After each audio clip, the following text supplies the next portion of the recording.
నమస్కారం. ఆలోచన అమృతానికి స్వాగతం, సుస్వాగతం.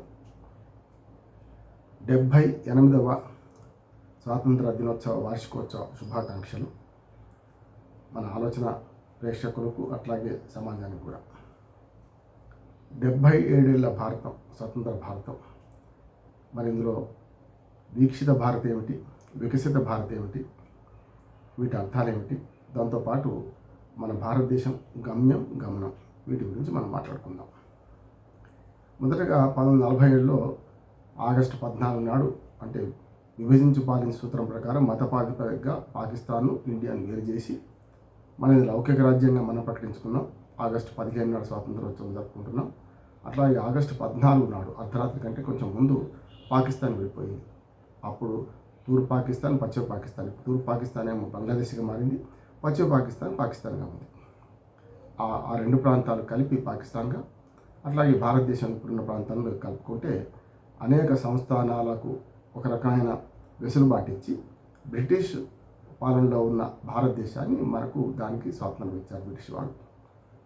543 సంస్థానాలను విలీనం చేయడంలో ఎంతో శ్రమకొచ్చి అప్పటి ఉప ప్రధాని సర్దార్ వల్లభాయ్ పటేల్ మొదట జునాగఢ్ను, ఆ తర్వాత జమ్మూ కాశ్మీర్ను, ఆ తర్వాత హైదరాబాద్ స్టేట్ను కలిపారు. ఇలా విలీనం అవుతూ 543 సంస్థానాలు విలీనం కాగా చివరగా మన భారతదేశంలో సిక్కిం విలీనంతో 75 కల్లా 1975లో చివరిగా సిక్కిం రాష్ట్రం, సిక్కిం వేరే ప్రాంతం మనకు విలీనమైంది మన భారతదేశంలో. దాంతో ఇప్పుడున్న సమగ్ర భారతం ఉన్నది.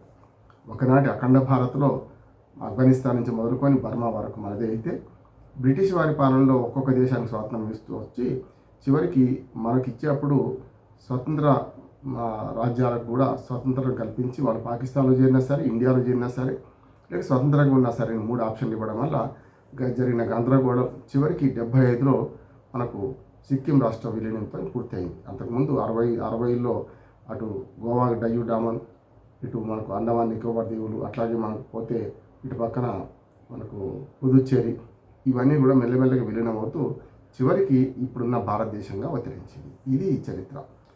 మరి 77 ఏళ్ల భారతంలో మొదటగా రాజ్యాంగాన్ని ఏర్పాటు చేసుకున్నాం, అనేక వ్యవస్థను ఏర్పాటు చేసుకున్నాం. ముఖ్యంగా రాజ్యాంగాన్ని ఏర్పాటు చేసుకోవడానికి 500 మంది కమిటీలతో, సభ్యులతో, వివిధ కమిటీలతో, బాబు రాజేంద్ర ప్రసాద్ ఆనాటి రాష్ట్రపతితో ఒక కమిటీ వేసుకున్నాం. దాని డ్రాఫ్టింగ్ కమిటీ చైర్మన్గా మనకు అంబేద్కర్ గారు ఉన్నారు. మొట్టమొదటి ప్రధానమంత్రి నెహ్రూ. ఆ తర్వాత 26 జనవరి నాడు, 26 నవంబర్ నాడు 49లో మనం రాజ్యాంగాన్ని ఆమోదించుకున్నాం. 50 జనవరి 26 నాడు మనం రాజ్యాంగాన్ని అమలు పరుచుకునే గణతంత్ర దినోత్సవం జరుపుకుంటున్నాం. అప్పటి నుంచి ఇప్పటి వరకు 77 సార్లు మనం స్వాతంత్ర దినోత్సవం జరుపుకున్నాం. రేపటిది 78వ స్వాతంత్ర దినోత్సవం. కానీ వాటికి 77 ఏళ్ళు నిండినాయి. అట్లా చూసుకుంటే ఈ 77 ఏళ్ల భారతంలో గమ్యం, గమనంలో మాట్లాడుకుంటే ఒక విహంగ విషయం చేసుకుందాం. మొట్టమొదటి విహంగ విషయం ఏంటంటే, మనకు ప్రధానమంత్రిగా నెహ్రూ, మొట్టమొదటి ప్రధానమంత్రి 47 ఆగస్టు నాడు ప్రమాణ స్వీకారం చేస్తే, ఆ తర్వాత 52 దాకా ఎన్నికలు జరగలేదు. 51, 52 వరకు. 51లోనే మనం ఎన్నికల కమిషన్ ఏర్పాటు చేసుకోవడం, అనేక రాజ్యాంగ వ్యవస్థను ఏర్పాటు చేసుకోవడం, సుప్రీంకోర్టు ఆవిర్భావం, ఇవన్నీ చూసుకుంటే వరుసగా వ్యవస్థలు ఏర్పాటు చేసుకుంటూ 51 అక్టోబర్ నుంచి 52 మార్చి వరకు సుమారు 5.5 నెలల పాటు మొట్టమొదటి సార్వత్రిక ఎన్నికలు జరిగినాయి. మొన్న జూన్లో జరిగిన ఎన్నికలు చూసుకుంటే, మేలో జరిగిన ఎన్నికలు చూసుకుంటే మనకు ఏప్రిల్, మే, జూన్లో జరిగిన ఎన్నికలు చూసుకుంటే మనకు పూర్తిగా 18వ లోక్సభ ఎన్నిక పూర్తయి ముచ్చటగా 3వసారి ప్రమాణ స్వీకారం చేశారు నరేంద్ర మోడీ గారు ప్రధానమంత్రిగా. అట్లా చూసుకుంటే ఈ 18 లోక్సభ ఎన్నికల కన్నా ముందు మొట్టమొదటి లోక్సభ ఎన్నికలకు 51, 52లో జరిగిన ఎన్నికల్లో మొట్టమొదటి సార్వత్రిక ఎన్నికల్లో కాంగ్రెస్ ప్రభుత్వం ఏర్పాటు చేసింది. నెహ్రూ ప్రధానమంత్రిగా 2వసారి ప్రమాణ స్వీకారం చేశారు. అంటే ఎన్నికల ప్రధానమంత్రిగా మొదటిసారి, అంతకుముందు నామినేటెడ్. అట్లా చూసుకుంటే 57, 62, 67 వరకు ఓ రకంగా చెప్పాలంటే రాష్ట్రాలకు, పార్లమెంటుకు ఒకేసారి ఎన్నికలు జరిగినాయి. 67కి వచ్చేకల్లా 58లో మనకు కేరళ ప్రభుత్వాన్ని, నంబూదిరి ప్రభుత్వాన్ని నెహ్రూ రద్దు చేయడం, దాంతో వివిధ రాష్ట్రాల్లో వేరుగా, పార్లమెంటుకు వేరుగా ఎన్నికలు జరుగుతున్నాయి. అట్లా మనం చూసుకుంటే ఇప్పటి వరకు చివరి పార్లమెంట్ ఎన్నికలు రకరకాలుగా 18 సార్లు, 19 సార్లు జరిగిన సందర్భాలు ఉన్నాయి. పడిపోయినప్పుడు 20 సార్లు జరిగిన సందర్భాలు ఉన్నాయి. కానీ పార్లమెంటు మాత్రం ఇప్పటి వరకు అసెంబ్లీ ఎన్నికల కంటే భిన్నంగా 18 సార్లు మధ్యంతర ఎన్నికలు 2 సార్లు వచ్చినా కూడా 18 పార్లమెంట్ వాళ్ళ కొలువు తీరింది. ఇట్లా చూసుకుంటే నెహ్రూ మొదట్లో వ్యవస్థలను నిర్మాణంతో మొదలుపెట్టారు. వరుసగా వ్యవస్థల నిర్మాణం చేసుకుంటూ వచ్చారు ఆయన.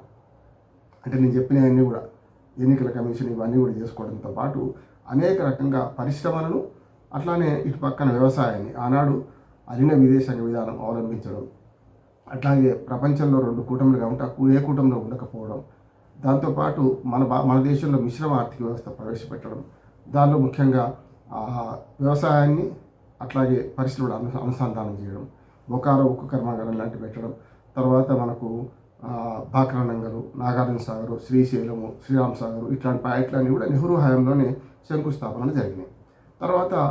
తర్వాత ప్రభుత్వాలు మారితే పార్టీలు శాశ్వతంగా, ప్రభుత్వాలు శాశ్వతంగా కనుక ఈ ప్రాజెక్టులన్నీ సాకారమైనవి. దాంతోపాటు దేశవ్యాప్తంగా పరిశ్రమలు స్థాపించే శక్తి ప్రభుత్వాల కంటే ప్రైవేట్ రంగంలో తక్కువ ఉంది. అప్పుడు కనుక వెంటనే ప్రైవేట్ రంగంలో కంటే ప్రభుత్వ రంగంలో బిహెచ్ఈఏలు, హెచ్ఏఏలు, ఈసీఐఏలు లాంటివి కూడా ప్రభుత్వ రంగ సంస్థలను కూడా దేశవ్యాప్తంగా నెలకొల్పే ప్రయత్నం నెహ్రూ గారు చేశారు.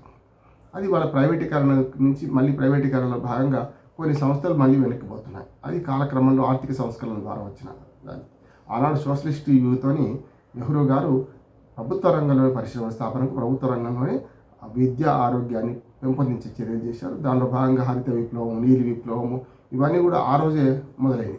అట్లాగే అంతరిక్ష పరిశోధన రంగంలో కూడా మనం ముందుండి ఆనాడు ఇస్రో ఏర్పాటు నుంచి మొదలుకొని ప్రతిదీ కూడా ఒక క్రమ పద్ధతిలో దేశ నిర్మాణంలో 17 సంవత్సరాలు ప్రధానమంత్రిగా నెహ్రూ గారు ఉన్నారు.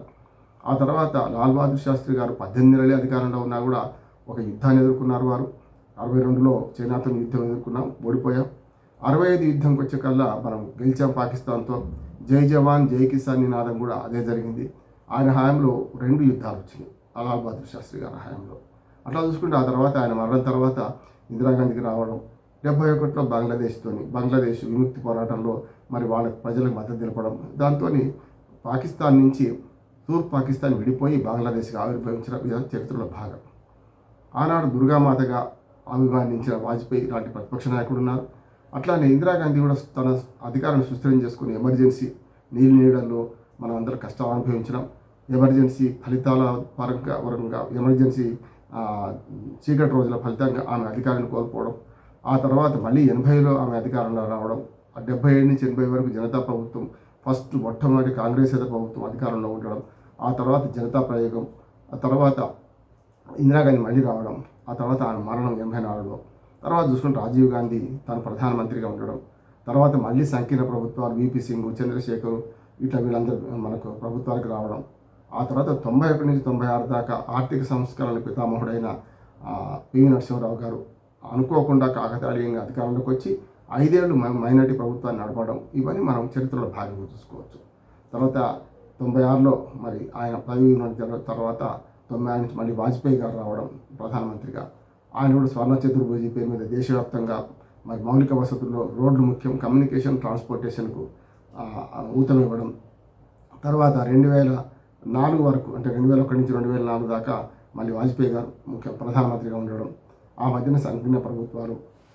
అట్లా చూసుకుంటే 2004 నుంచి 2014 వరకు మన్మోహన్ సింగ్ కాంగ్రెస్ ప్రభుత్వం దేశంలో ఉండడం, 14 నుంచి ఇప్పటి వరకు చూసుకుంటే 10 ఏళ్ళుగా మోడీ గారు ప్రధానమంత్రిగా ఉండడం, తర్వాత 3వసారి మొన్న ఎన్నికలు మనం చూసాం.